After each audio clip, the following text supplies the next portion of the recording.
When news of Jimmy Cliff's passing spread across the world, it felt as though time paused for a moment. At 81 years old, the Jamaican reggae legend left behind more than a music catalog. He left a cultural heartbeat that had echoed for over 6 decades. News outlets, radio hosts, musicians, and fans responded with the same sentiment. A pioneer had fallen.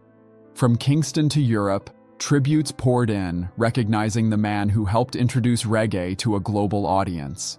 Jimmy Cliff was not simply an artist. He was a bridge between cultures, generations, and continents. His death, caused by complications related to pneumonia, marked the end of an era defined by resilience and hope. While headlines focused on the loss, listeners returned to his songs for comfort, proving that his voice still lived on. Even in silence, Jimmy Cliff continued to unite people through music.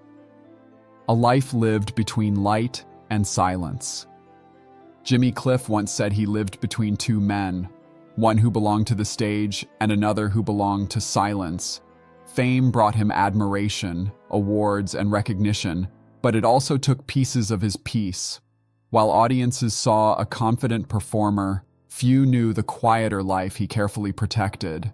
Away from the spotlight, Jimmy was reflective and grounded, valuing stillness as much as sound.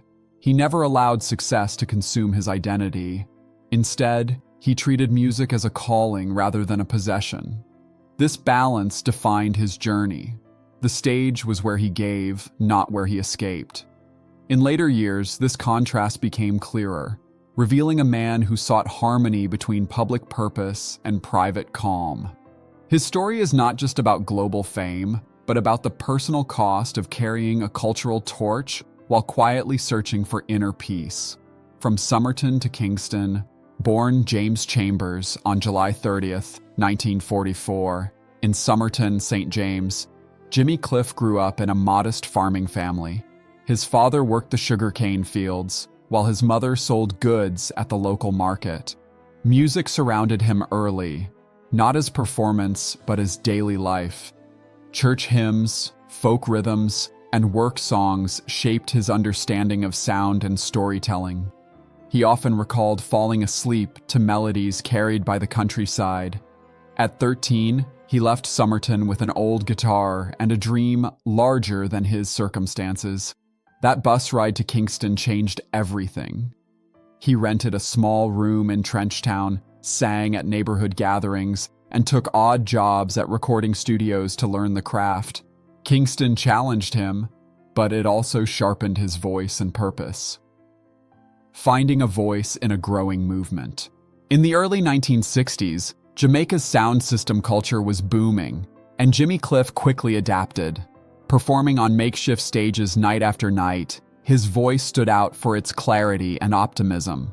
Producer Leslie Kong recognized his potential and recorded Hurricane Hattie in 1962, giving Jimmy his first taste of national recognition. The song's success opened doors, leading to continuous recording throughout the decade. Tracks like Miss Jamaica and King of Kings reflected a changing Jamaica, blending ska with emerging pop influences. As the country celebrated independence, Jimmy's music became part of the national spirit. People called him the Boy of the Wind for his natural delivery and hopeful tone. Despite growing popularity, he lived simply, writing lyrics on scraps of paper and staying focused on growth rather than fame, carrying reggae beyond the island. Jimmy Cliff's international breakthrough came in the late 1960s when Island Records founder Chris Blackwell invited him to London. Albums like Hard Road to Travel and Wonderful World, Beautiful People introduced reggae to European audiences, earning radio play and chart success.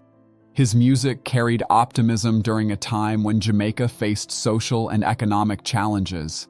In 1970, his song Vietnam gained global attention, praised by Bob Dylan as one of the greatest protest songs ever written. Reggae had become a political voice, and Jimmy Cliff stood at its center. His role in The Harder They Come in 1972 further amplified his influence, using film and music to tell Jamaican stories worldwide. From that point on, reggae was no longer local. It was global, and Jimmy Cliff was its ambassador. Fame without attachment. Despite global success, Jimmy Cliff never embraced celebrity culture. He avoided parties, limited interviews, and often left venues immediately after performances. Fellow musicians recalled him retreating to quiet rooms with his guitar, writing songs alone. In daily life, he dressed simply, drove old cars, and maintained humble routines. In a 1975 interview, he said he had two selves, one who sang and one who searched for peace. That honesty resonated with fans who began to see him as more than a star. Even when offered opportunities to settle permanently abroad, Jimmy declined, choosing to send money back to Jamaica to support family and community projects. Fame elevated him, but it also pushed him to seek balance. Over time, faith and simplicity replaced applause as his true anchors, choosing independence and integrity. In 1976, Jimmy Cliff left Island Records after creative disagreements, choosing independence over commercial comfort. At a time when reggae faced pressure to conform, he remained committed to authenticity. Albums like The Power and the Glory and Cliffhanger marked a mature phase of his career, blending tradition with evolution. His work earned critical acclaim and his first Grammy Award, confirming his lasting relevance.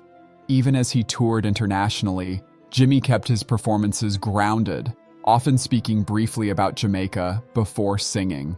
In 1993, I Can See Clearly Now introduced him to a new generation, closing another triumphant chapter. Honors followed, including Jamaica's Order of Merit, yet celebrations remained modest. Jimmy insisted that every achievement belonged to his homeland, not to him alone.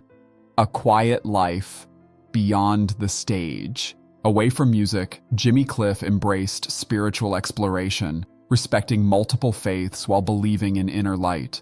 He divided his time between Kingston and London, raising his children and living a private life far from public scrutiny. Friends described mornings spent walking his children to school, afternoons writing in his garden, and evenings recording quietly.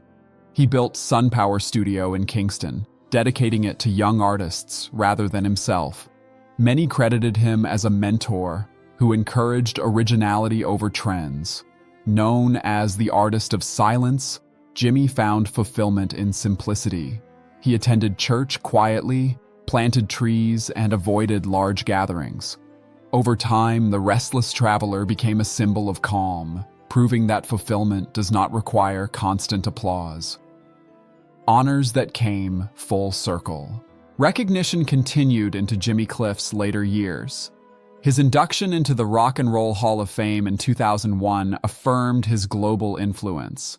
Performances at the Athens Olympics, Coachella, Glastonbury, and other major festivals showed that age had not dimmed his presence. In 2013, his album Rebirth earned another Grammy, signaling a creative revival. Even then, he performed with young musicians he personally trained, passing knowledge forward. In 2018, Jamaica awarded him the Order of Distinction, where he humbly stated that all honors belonged to his homeland. His final tours felt less like comebacks and more like celebrations of endurance. Each appearance carried the weight of legacy, gratitude, and continuity, the final years and lasting legacy.